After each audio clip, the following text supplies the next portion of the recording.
Happy Sunday, Preps fans. As we inch closer and closer to those state championships, we take you to one of the biggest wrestling tournaments in the state, just right before state, the Top of the Rockies tournament. 14 wrestlers will be crowned Top of the Rockies champion.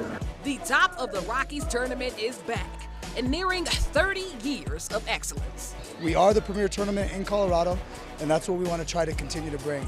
We've had plenty of D1 athletes come through, as well as Olympic athletes come through the program. 38 schools in attendance, ranging from Pueblo to Wyoming and even Nebraska, with a whole lot more competition than recent years. So prior to this year, we used it more for the bigger schools, 4A and 5A, as a gauge to get ready for the state tournament. But as you can see, we have some 2A and 3A studs that are starting to rock the boat a little bit.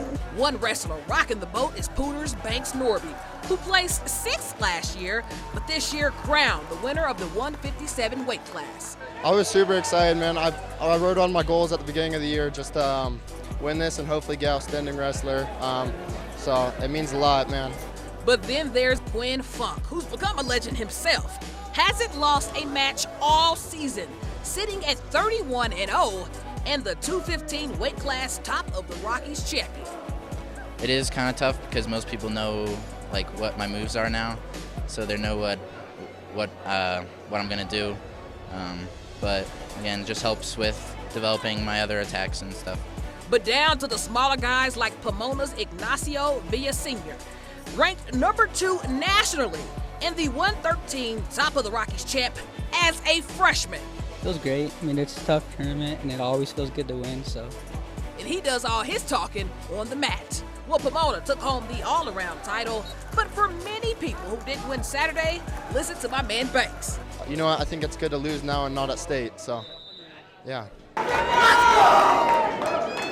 But yesterday wasn't just about wrestling. We had a top 5 girls matchup. Both of these teams coming in at number 4 in the state in class 5A and 4A, in what I like to call a playoff game before the postseason. Riverdale Ridge playing host to the Roosevelt Rough Riders. Both teams undefeated in league play, but someone has to lose. And wait a minute, is that a DJ at a high school girls basketball game? We love to see it. But to the game, start of the second, Roosevelt up 2 when it's kicked out to Maddie Moyers from 3, and she sinks it. 5-point game. And it will be Rough Riders again. Brooklyn Mesa this time from the free throw line and bucket. But to this end, Riverdale Ridge trying to stop the bleeding. Brooklyn Charlo from deep. And straight on is the tray ball. Okay, so start of the third, Ravens down 9 when Brianna Crittenton blocks Kyla Hoyer in the paint. But Hoyer would get her get back off of the inbounds and over Crittenton for 2. But Crittenton would respond off of the feed, putting it on the floor and into the chest of her defender for the and one. But Roosevelt was excellent Saturday afternoon to take down Riverdale Ridge by 38. We caught up with sophomore Kyla Hoyer on a huge win and what it's like playing against one of her best friends in Bree Crittenton. We've been watching so much film, our coach is always locked in, so that helps us. We were just ready.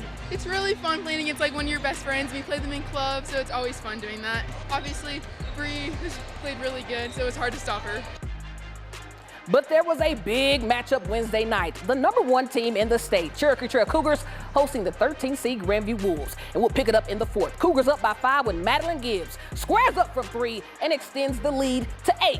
And it'll be Cherokee Trail again, this time to Leah Strode. Feeds a cutting Gibbs, and it bounces in with the left. But here comes UCLA commit Sienna Betts, trying to cut into that lead. She drives, spins, gets the bounce, but it's still a 10-point game. And Cherokee Trail didn't stop until the clock struck 0. DeMar Allen, this time from 3, as Cherokee Trail takes down Grandview 52-40.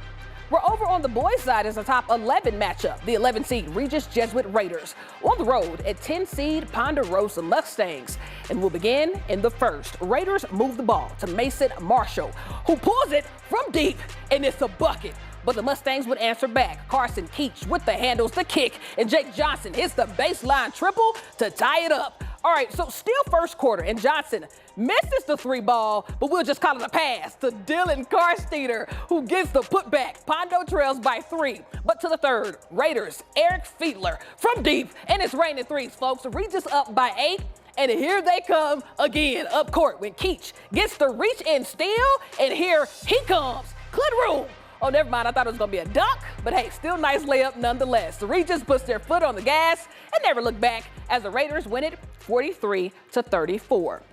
Well, it's that time again to announce this week's Honor Roll winner. You at home had to vote, and the winner of that vote is Castleview's Hunter Burvin. And here's why. Watch the blue line as Burvin scores from the parking lot, and he can just parking lot pimp his way into the Honor Roll Hall of Champions. So major congrats on both the team win and individual win.